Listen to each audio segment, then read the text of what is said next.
Hello guys, कैसे हैं आप सब। आपका बहुत बहुत स्वागत है मेरे चैनल में। तो देख रहे होंगे कि आज बहुत अच्छी धूप निकली है, मज़ा आ रहा है। यहाँ पे ठंड में भी धूप का मज़ा बहुत आता है। तो आज हमारी डिफरेंट मॉर्निंग है। आज हम घर पे नहीं हैं, कहीं जा रहे हैं। आपको मैं रास्ते में बताती हूँ कि कहाँ जा रहे हैं। जी तो हम जा रहे हैं माउंट प्लेजेंट गोस्ट स्टेशन। ज़्यादा दूर नहीं है, पास ही है। तो हम यहाँ पर आ भी गए हैं और हम अंदर खड़े हैं क्योंकि बाहर बहुत ठंड है, बहुत तेज़ हवा चल रही है और हम ट्रेन की वेट कर रहे हैं। बस थोड़ी देर में ट्रेन आने ही वाली।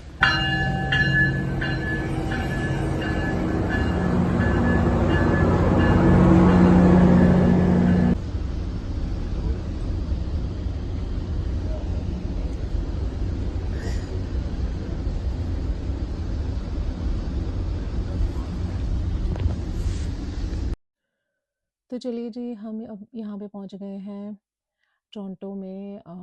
ये है यूनियन स्टेशन और ट्रैफिक में फंसने की से अच्छा है कि हम ट्रेन ही ले लें, क्योंकि आपको तो पता ही है कि टोरंटो पहुंचने के लिए कितना टाइम लगता है।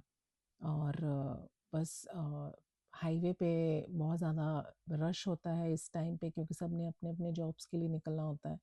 तो इसलिए हम ज़्यादा टोरंटो आने के लिए ट्रेन को ही प्रेफर करते हैं।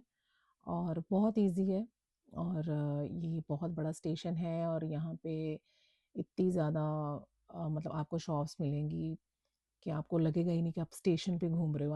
आपको ये लगेगा कि आप एक मॉल में घूम रहे हो। तो वहाँ से हम निकल के अब हम ये देखिए, यहाँ से आप सबवे भी ले सकते हैं जिसको जाना है, और ये बाहर जाने का रास्ता है। जो सामने आप सीढ़ियाँ देख रहे हो ना, ये बाहर निकलती हैं यहाँ से। तो देखो, हम बाहर भी आ गए हैं और आते ही इतनी ऊंची ऊंची बिल्डिंग हमें सामने दिखती हैं। और जिसने कैप पहनी हो ना, तो वो तो उसकी तो कैप ही गिर जाए, इतनी ऊंची ऊंची बिल्डिंग्स हैं। तो हम बस चल के बाहर निकले हैं और सामने हमारी गाड़ी खड़ी थी। बेटा आ गया था लेने, तो हम जल्दी जल्दी गाड़ी में बैठे हैं। तो बस इसके बाद हमने पहुंच जाना है। हम जाएंगे हॉस्पिटल। यहाँ का बहुत बड़ा हॉस्पिटल है, सनीब्रुक हॉस्पिटल। ये देखिए, ये उसकी बिल्डिंग है। बहुत सारे फील्ड्स बने हुए हैं, बहुत सारे इसके डिपार्टमेंट हैं, बहुत सारी विंग्स बनी हुई हैं। तो हमने यहाँ पे कॉकलर इम्प्लांट वाली विंग में जाना था, जहाँ पे मैंने अपनी बेटी का चेकअप कराना था। और यहाँ पे हम गाइस सनी ग्रुप हॉस्पिटल में पहुँच गए हैं। और आपको ये बड़ी सी बिल्डिंग दिख रही होगी, बहुत बड़ा हॉस्पिटल है ये। Hey, good morning. How are you?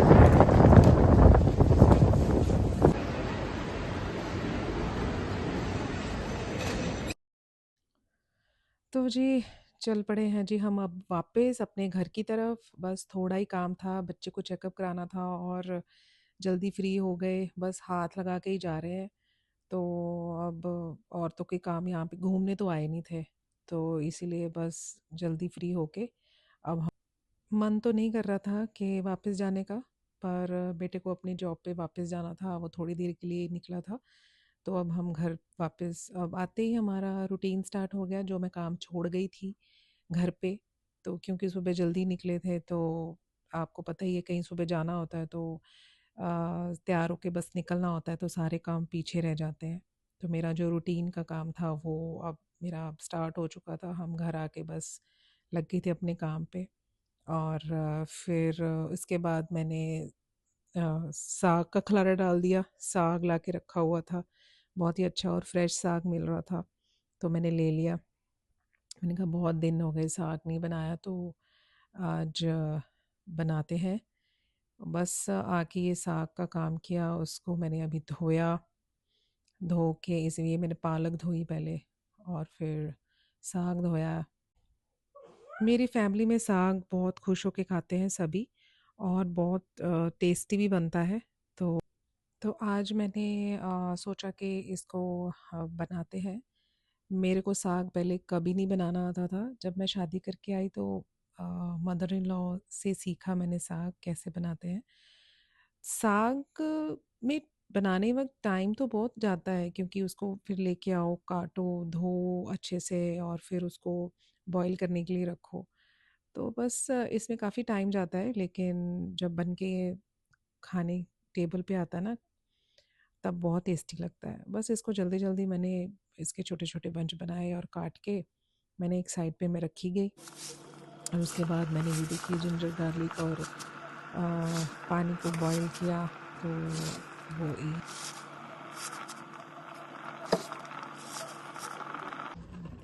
तो जी हमारा साग हो गया। अब इसमें मैंने कुकर में रख दिया, बंद कर दिया।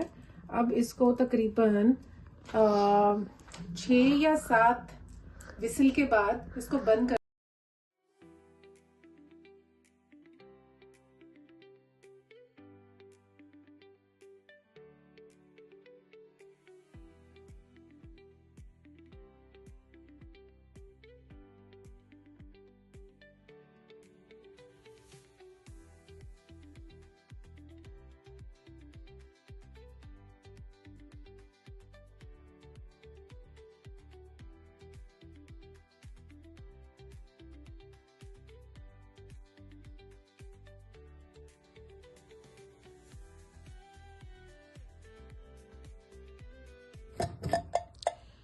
चलो जी, अब मैंने यहाँ पे अपना कुकर खोला, साग बिल्कुल रेडी था और उसमें मैंने इसको अच्छे से मिक्स किया। साथ में इसमें डाले 1.5 कप मकई का आटा, जिससे साग को बहुत अच्छा टेस्ट मिलता है। और फिर मैंने इसको मिक्सर में ग्राइंड कर लिया। ग्राइंड करके मैंने इसको थोड़ा सा पानी डाल के दोबारा से गैस पे रख दिया। तो अब हम आ गए हैं जी अपने दोबारा उसी काम पे लग गए। तो बहुत दिनों के कपड़े इकट्ठे हुए थे, तो मैंने सोचा कि मैं उनको भी फ़ोल्ड करके रख दूँ, क्योंकि जब कपड़े अलमारियों में नहीं मिलते हैं तो फिर इधर-उधर भागना पड़ता है, कहाँ है? तो मैंने सोचा कि चलो आज ये भी काम ख़त्म कर दूँ। तो बस फट-फट से मैंने कपड़े अपनी-अपनी जगह पे रख दिए और उसके बाद काम जितने मर्ज़ी पकड़ लो, काम कभी ख़त्म नहीं होते। तो अब फाइनली अब इसका तड़का रेडी करने का टाइम आ गया है। तो मैंने कहा कि चलो अभी इसको रेडी कर लेती हूँ। साथ-साथ में आपसे बातें करते-करते कितने सारे काम हो गए, पता ही नहीं चला। मसला कभी खाने का हुआ ही नहीं है। खाना बनाने का मसला ही होता है हमेशा। क्या बनाएँ, किसके लिए बनाएँ, कैसे बनाएँ ये। खाना तो रेडीमेड भी हम खा सकते हैं। तो प्यार से बनाया हुआ खाना रेडीमेड खाने से कहीं ज़्यादा बेहतर होता है। तो ये कला सबको आनी चाहिए। ख़ैर, यहाँ पे मेरी ये बिल्कुल फ़िनिश हो गई डिश यहाँ पे। अब ख़त्म। अब बहुत भूख बढ़ गई है, अब बस परोसा जाए और खाया जाए। साथ में मैंने मक्की की रोटी भी बना दी थी।